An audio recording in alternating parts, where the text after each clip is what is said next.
23 दिसंबर 2025 प्रातः मुरली। ओम शांति। बाप दादा मधुबन। आज की मुरली में बाबा ने कहा, मीठे बच्चे, जो संकल्प ईश्वरीय सेवा अर्थ चलता है उसे शुद्ध संकल्प व निर्संकल्प ही कहेंगे, व्यर्थ नहीं। प्रश्न, विकर्मों से बचने के लिए कौन सी फर्ज अदाई पालन करते भी अनासक्त रहो? उत्तर, मित्र संबंधियों की सर्विस भले करो लेकिन अलौकिक ईश्वरीय दृष्टि रख कर के करो, उनमें मोह की रग नहीं जानी चाहिए। अगर किसी विकारी संबंध से संकल्प भी चलता है तो वह विकर्म बन जाता है, इसलिए अनासक्त होकर फर्ज अदाई पालन करो। जितना हो सके देही अभिमानी रहने का पुरुषार्थ करो। ओम शांति। आज तुम बच्चों को संकल्प, विकल्प, निर्संकल्प अथवा कर्म, अकर्म और विकर्म पर समझाया जाता है। जब तक तुम यहाँ हो तब तक तुम्हारे संकल्प जरूर चलेंगे। संकल्प धारण किए बिना कोई मनुष्य एक क्षण भी रह नहीं सकता है। अब ये संकल्प यहाँ भी चलेंगे, सतयुग में भी चलेंगे और अज्ञान काल में भी चलते हैं, परंतु ज्ञान में आने से संकल्प नहीं, क्योंकि तुम ईश्वरीय सेवा अर्थ निमित्त बने हो। तो जो यज्ञ अर्थ संकल्प चलता वह संकल्प नहीं, वह निर्संकल्प ही है। बाकी जो फालतू संकल्प चलते हैं अर्थात कलियुगी संसार और कलियुगी मित्र संबंधियों के प्रति चलते हैं, वो विकल्प कहे जाते हैं, जिससे ही विकर्म बनते हैं और विकर्मों से दुख प्राप्त होता है। बाकी जो यज्ञ प्रति अथवा ईश्वरीय सेवा प्रति संकल्प चलता है वो गोया निर्संकल्प हो गया। शुद्ध संकल्प सर्विस प्रति भले चलें। देखो, बाबा यहाँ बैठा है, तुम बच्चों को संभालने अर्थ उसकी सर्विस करने अर्थ माँ बाप का संकल्प जरूर चलता है, परंतु ये संकल्प नहीं, इससे विकर्म नहीं बनता है। परंतु यदि किसी का विकारी संबंध प्रति संकल्प चलता है तो उनका विकर्म अवश्य ही बनता है। बाबा तुम बच्चों को कहते हैं कि मित्र संबंधियों की सर्विस भले करो, परंतु अलौकिक ईश्वरीय दृष्टि से वह मोह की रग नहीं आनी चाहिए। अनासक्त होकर अपनी फर्जदाई पालन करनी चाहिए। परंतु जो कोई यहाँ होते हुए कर्म संबंध में होते हुए उनको नहीं काट सकते तो भी उन्हें बाप को नहीं छोड़ना चाहिए। हाथ पकड़ा होगा तो कुछ न कुछ पद प्राप्त कर लेंगे। अब ये तो हर एक अपने को जानते हैं कि मेरे में कौन सा विकार है। अगर किसी में एक भी विकार है तो वह देह अभिमानी जरूर ठहरा, जिसमें विकार नहीं वह ठहरा देही अभिमानी। किसी में कोई भी विकार है तो वो सजाएं जरूर खाएंगे, और जो विकारों से रहित हैं वे सजाओं से मुक्त हो जाएंगे। जैसे देखो, कोई बच्चे हैं जिनमें न काम है, न क्रोध है, न लोभ है, न मोह है, वो सर्विस बहुत अच्छी कर सकते हैं। अब उन्हों की बहुत ज्ञान विज्ञानमय अवस्था है, वह तो तुम सब भी वोट देंगे। अब ये तो जैसे मैं जानता हूँ वैसे तुम बच्चे भी जानते हो। अच्छे को सब अच्छा कहेंगे, जिसमें कुछ खामी होगी उनको सभी वही वोट देंगे। अब ये निश्चय करना, जिनमें कोई विकार है वो सर्विस नहीं कर सकते। जो विकार प्रूफ हैं वो सर्विस कर औरों को आप समान बना सकेंगे। इसलिए विकारों पर पूर्ण जीत चाहिए, विकल्प पर पूर्ण जीत चाहिए।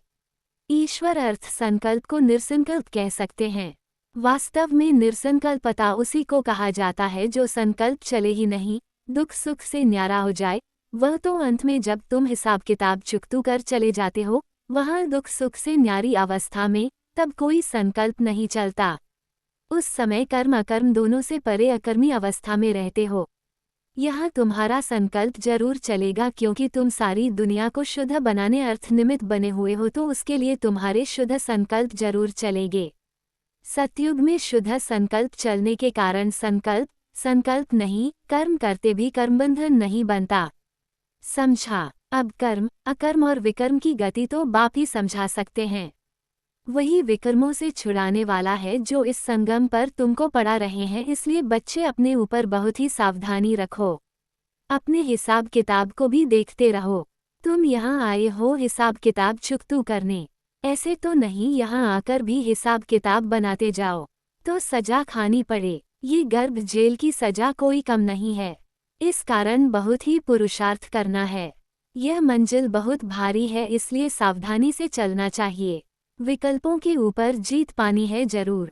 अब कितने तक तुमने विकल्पों पर जीत पाई है, कितने तक इस निर्संकल्प अर्थात दुख सुख से न्यारी अवस्था में रहते हो, ये तुम अपने को जानते रहो।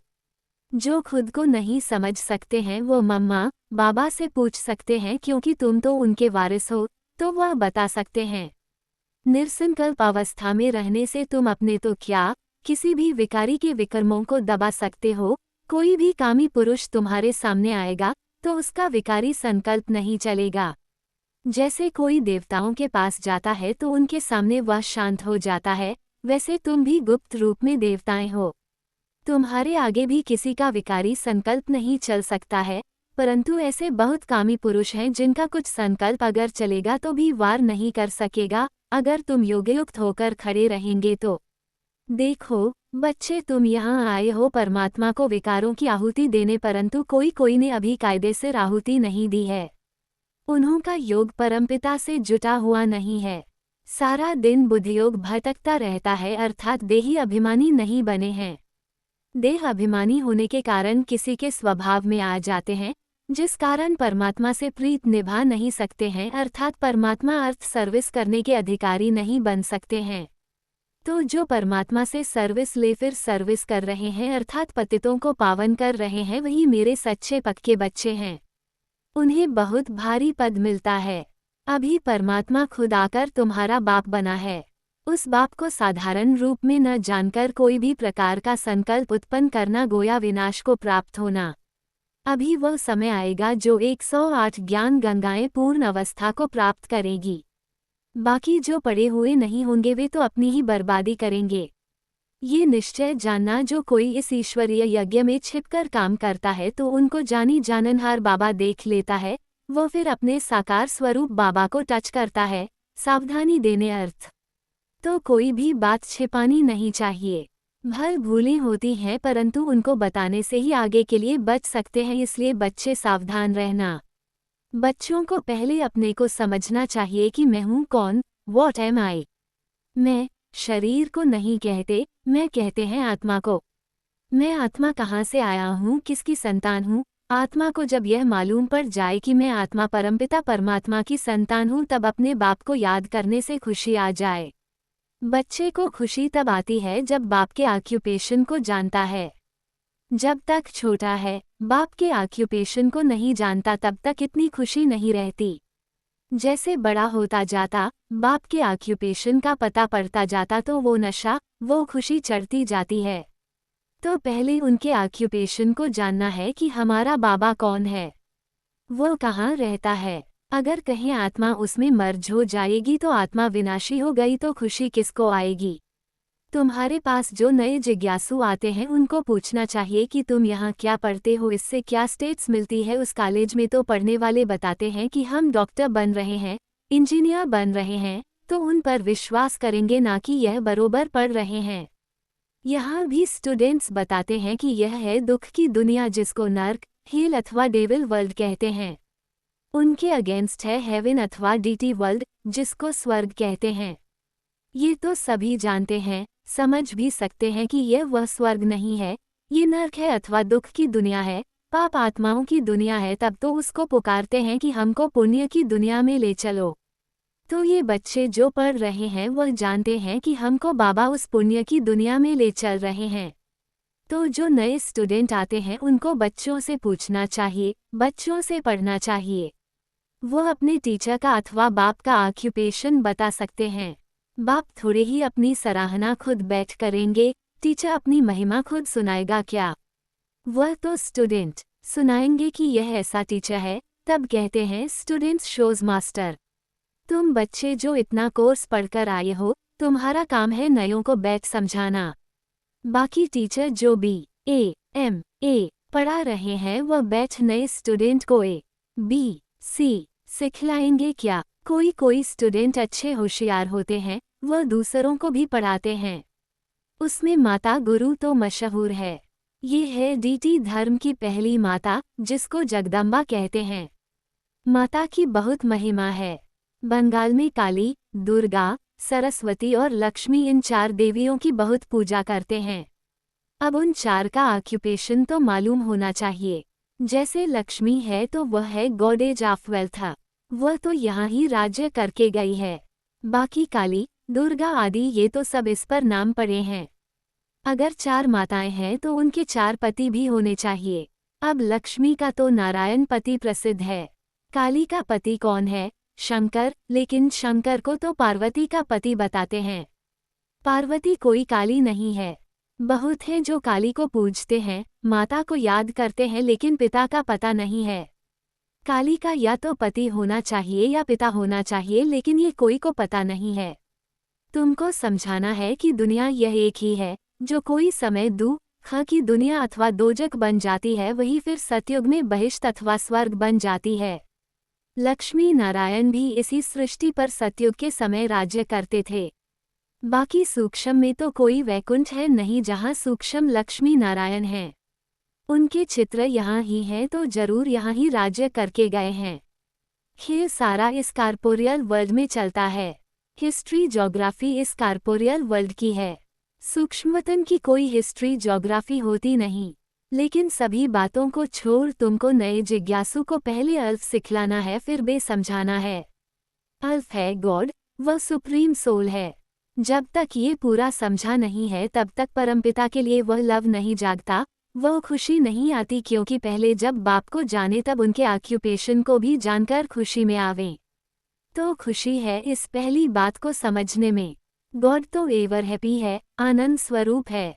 उनके हम बच्चे हैं तो क्यों न वो खुशी आनी चाहिए, वो गुदगुदी क्यों नहीं होती। I am son of God, I am ever happy master God.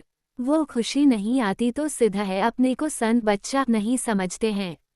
God is ever happy but I am not happy, क्योंकि फादर को नहीं जानते हैं। बात तो सहज है। कोई को ये ज्ञान सुनने के बदले शांति अच्छी लगती है, क्योंकि बहुत हैं जो ज्ञान उठा भी नहीं सकेंगे। इतना समय कहाँ है, बस इस अल्फ को भी जानकर साइलेंस में रहे तो वह भी अच्छा है। जैसे सन्यासी भी पहाड़ों की कंदराओं में जाकर परमात्मा की याद में बैठते हैं, वैसे परमपिता परमात्मा की उस सुप्रीम लाइट की याद में रहे तो भी अच्छा है।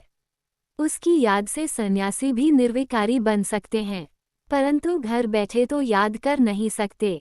वहाँ तो बाल बच्चों में मोह जाता रहेगा, इसलिए तो सन्यास करते हैं। होली बन जाते तो उसमें सुख तो है ना। सन्यासी सबसे अच्छे हैं। आदि देव भी सन्यासी बना है ना। ये सामने उनका आदि देव का मंदिर खड़ा है, जहाँ तपस्या कर रहे हैं। गीता में भी कहते हैं देह के सभी धर्मों का सन्यास करो। वह सन्यास कर जाते तो महात्मा बन जाते। गृहस्थी को महात्मा कहना बेकायदे है। तुमको तो परमात्मा ने आकर सन्यास कराया है।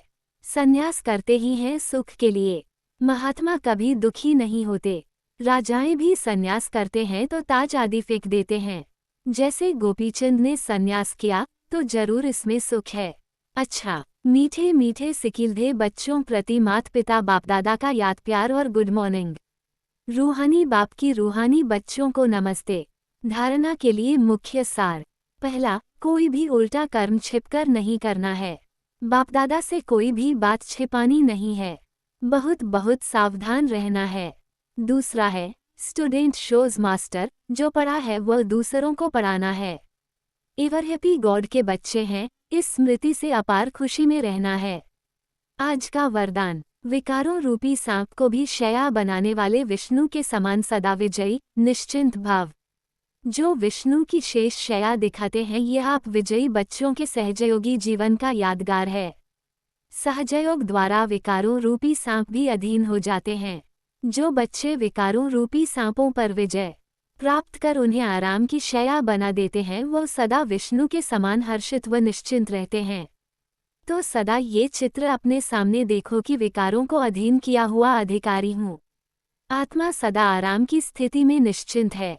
स्लोगन, बालक और मालिकपन के बैलेंस से प्लान को प्रैक्टिकल में लाओ। अव्यक्त इशारे अब संपन्न व कर्मातीत बनने की धुन लगाओ।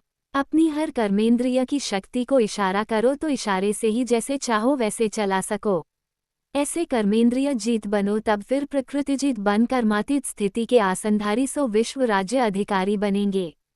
हर कर्मेंद्रिय जी हजूर, जी हाजिर करती हुई चले। आप राज्य अधिकारियों का सदा स्वागत अर्थात सलाम करती रहे, तब कर्मातीत बन सकेंगे।